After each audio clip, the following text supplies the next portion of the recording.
नमस्कार, जय हिंद। मैं हूं राजेश डामर। पब्लिक वॉइस में आपका बहुत बहुत स्वागत है। विधानसभा चुनाव 2023 को लेकर सभी दल अपने अपने तरीके से अपना शक्ति प्रदर्शन करते हुए अपनी ताकत को दिखाने में लग गए हैं। वहीं बात की जाए थानला विधानसभा की, तो आज हम विधानसभा के जो प्रत्याशी हैं उनके मीडिया प्रभारियों को या उनके अधिकृत जो व्यक्ति है उनसे हम चर्चा करेंगे चुनाव के ऊपर। प्रमुख रूप से मैं पहले आपको बता दूं, थानला विधानसभा में कुल 2,64,507 मत हैं, जिनके लिए 9 प्रत्याशी मैदान में हैं। वहीं पुरुषों में यदि बात की जाए तो 1,31,793 मत हैं। वहीं महिला के 1,32,708 मत हैं। तो आज हमने थानला विधानसभा के प्रमुख दल हैं, जिसमें भाजपा से आईटी सेल के जिला प्रभारी अजय जी सेठिया को बुलाया है। अजय जी, आपका बहुत बहुत स्वागत है। वहीं कांग्रेस से हमारे बीच में जिला संगठन के मंत्री जसवंत जी भाभर, आपका भी बहुत बहुत स्वागत है। वहीं जयस से हमारे बीच में बबलू लेकिन ये जयस के प्रतिनिधि हैं, और जयस से इनके जो प्रतिनिधि हैं माजू डामर, जिनको जयस ने अपना प्रतिनिधि बनाया है। वहीं भाजपा से यदि बात करें तो एसटी मोर्चे के प्रदेश अध्यक्ष व पूर्व विधायक कल सिंह भाभर को इस बार फिर से भाजपा ने मौका दिया है। वहीं कांग्रेस की बात की जाए तो 2 बार के विधायक व पूर्व विधायक रहे वीर सिंह भूरिया को इस बार फिर से मौका दिया है। तो अजय जी, आपसे बात करना चाहेंगे, भाजपा को वोट क्यों दे? कल सिंह भाभर जी है जो प्रत्याशी, आखिर जनता उन्हें वोट क्यों दे? प्रत्याशी चाहे कोई भी हो, पर हमारी भारतीय जनता पार्टी का लक्ष्य प्रदेश एवं देश की जो चलाई जा रही योजना, जो मुख्य रूप से मुख्यमंत्री लाडली बहन योजना है और आयुष्मान योजना है और मुफ्त खाद्यान्न वितरण वाली योजना है, इस योजनाओं के ऊपर हमारी सरकार इस बार चुनाव में लगी हुई है। और मुख्यमंत्री लाडली योजना इतनी पावरफुल योजना है कि इसका हर क्षेत्र में, हर जगह भारतीय जनता पार्टी को बहुत अच्छा रिस्पांस मिल रहा है। और हमारे माननीय मुख्यमंत्री श्री शिवराज सिंह जी चौहान द्वारा अभी 1,250 रुपये महिला को दिए जा रहे हैं, और निश्चित ही उनके द्वारा बताया गया है कि आने वाले समय में इस राशि को बढ़ाकर 3,000 रुपये कर दिए जाएंगे। और इसके साथ ही सबसे महत्वपूर्ण योजना जो चल रही है वो आयुष्मान योजना चल रही है। आयुष्मान योजना के लाभ हर तबके का व्यक्ति ले रहा है, चाहे वो छोटा हो, बड़ा हो, अमीर हो, गरीब हो। और इसका पूर्ण रूप से यह योजना जमीन से लगातार जुड़ी हुई है, जिसका सबको लाभ मिल रहा है। तो इस योजना के आधार पर भारतीय जनता पार्टी चुनाव लड़ रही है। और इसके अलावा भी हर क्षेत्र में भारतीय जनता पार्टी द्वारा महत्वपूर्ण योगदान कार्य किए जा रहे हैं। और समय समय पर जो जहाँ पे भी भारतीय जनता पार्टी को लगता है इस आधार पर कार्य होता है। और भारतीय जनता पार्टी में विशेष रूप से बात यह है कि वहाँ प्रत्याशी को नहीं देखा जाता, वहाँ सिंबल को देखा जाता है। वहाँ सिंबल को देखकर लड़ा जाता है। आपकी किसी बात को लेकर, किसी चीज़ को लेकर आपका प्रत्याशी कल सिंह भाभर से मतभेद हो सकता है, प्रत्याशी के रूप में किसी भी क्षेत्र में किसी भी तरह से मतभेद हो सकता है, पर हमारा लक्ष्य प्रदेश एवं देश में भारतीय जनता पार्टी को जिताकर उसको मजबूती प्रदान करना है। चलिए, यही प्रश्न मैं आपसे पूछना चाहूँगा यशवंत जी के वीर सिंह जी भूरिया जो कांग्रेस के प्रत्याशी, जनता उन्हें क्यों वोट दे? आखिर क्या ऐसी वजह होना चाहिए? कांग्रेस पार्टी जब दिग्विजय सिंह जी राजा साहब मुख्यमंत्री थे, उस समय उन्होंने फलिया में स्कूलें बनवाई। तो स्कूलें बनने से लोगों को, हमारे जो शिक्षित व्यक्ति वहाँ था, उनको वहाँ ईजीएस गुरुजी में नियुक्ति हुई। फिर उस समय जितनी भर्तियां हुई, जितने बेरोजगार थे उनको रोजगार दिया। अभी हमारे बेरोजगार लोग सड़कों पे घूम रहे हैं, उनको रोजगार नहीं है। उस समय हम जब पढ़ते थे हमको छात्रवृत्ति मिलती थी, वो छात्रवृत्ति आज बंद हो गई। उस समय राशन दुकानों पे, उचित मूल्य के दुकानों पे शक्कर मिलती थी, आज शक्कर बंद हो गई। उस समय केरोसिन मिलता था, आज केरोसिन बंद हो गया। उस समय हम सोयाबीन बेचने जाते थे तो हमको 6,500 रुपये कुंटल हम सोयाबीन बेचते थे किसान। आज 4,700 4,800 में सोयाबीन बिक रहा है। और बाकी जो यहाँ पे हमारे लोकप्रिय विधायक ने जितने भी काम करें, इसलिए इस बार पुनः कांग्रेस पार्टी चुनाव जीतेगी। देखिए, भाजपा लाडली बहना योजना और उनकी योजनाओं को लेकर इस बार मैदान में है। वहीं कांग्रेस भी जो पूर्व में उनके द्वारा काम किए गए थे उनका बखान करके मैदान में है, ताकि वो जो पुरानी योजनाएं बंद है उनको फिर से वो लागू कर सके।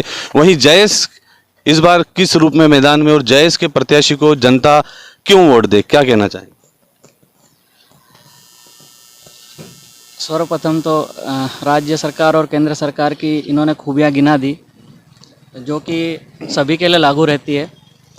और वर्तमान स्थिति देखी जाए तो हम चुनाव विधानसभा क्षेत्र को लेकर लड़ रहे हैं, यहाँ की समस्याओं को लेकर लड़ रहे हैं। कहीं ना कहीं इन्होंने 70-75 साल तक दोनों पार्टियों ने राज करा, और इनके जो प्रतिनिधि थे वो कहीं ना कहीं 2-2 बार विधायक के रूप में सदन में पहुँचे। वहाँ जाकर वो लोग अपनी क्षेत्र की समस्याओं को परिपूर्ण रूप से रख नहीं पाए, और इसीलिए आज वो बखान कर रहे हैं राज्य सरकार और केंद्र सरकार की योजनाओं का। इनके पास अभी पॉलिसी नहीं है, हमने ये काम करा था, हमारा ये काम और बच गया है, या विकास, अपने क्षेत्र का विकास इस तरीके से बच गया है, जैसे कॉलेज नहीं बन पाए, स्कूल की स्थितियाँ खराब है। इन्होंने कहा दिग्विजय सिंह ने स्कूल बनाए, लेकिन शिक्षा का स्तर आज पूरे भारत देश में सबसे निचले स्तर पे, मध्य प्रदेश में, भारत देश में कहीं पर भी देख लो, सबसे निचले स्तर पे हमारा झाबुआ जिला, अलीराजपुर जिला आता है शिक्षा क्षेत्र में। तो स्कूल बनाने से शिक्षा नहीं मिलती है, तो कहीं ना कहीं शिक्षा में सुधार ये लोग नहीं कर पाए। और लाडली बहना जैसी योजनाएं बता रहे हैं, तो कहीं ना कहीं देखा जाए तो ये राज्य सरकार और केंद्र सरकार की योजना है। इनके भी जो यहाँ के कलसिंह भाभर साहब है, वो आदिवासियों के नेता रहे, प्रदेश के मंत्री रह गए, तो आदिवासियों के नेतृत्व करते हुए भी वो कौन सी इन 5 सालों के अंदर कौन सी योजना अपने राज्य सरकार से लेकर आए और यहाँ पर उन्होंने धरातल पर उतारा। तो अजू जी, 5 साल में कलसिंह जी भाभर जो कि प्रदेश स्तर के नेता हैं, बबलू जी का सीधा आरोप है कि वो 5 साल में ऐसी कौन सी योजना लाए, क्या कहेंगे आप? तो जो योजना की बात हमारे भाई साहब कर रहे हैं, उनसे मैं बताना चाहूँगा कि जो आयुष्मान योजना है, और जो योजना है वो सिर्फ और सिर्फ अमीर तबके या सामान्य व्यक्ति के लिए नहीं है।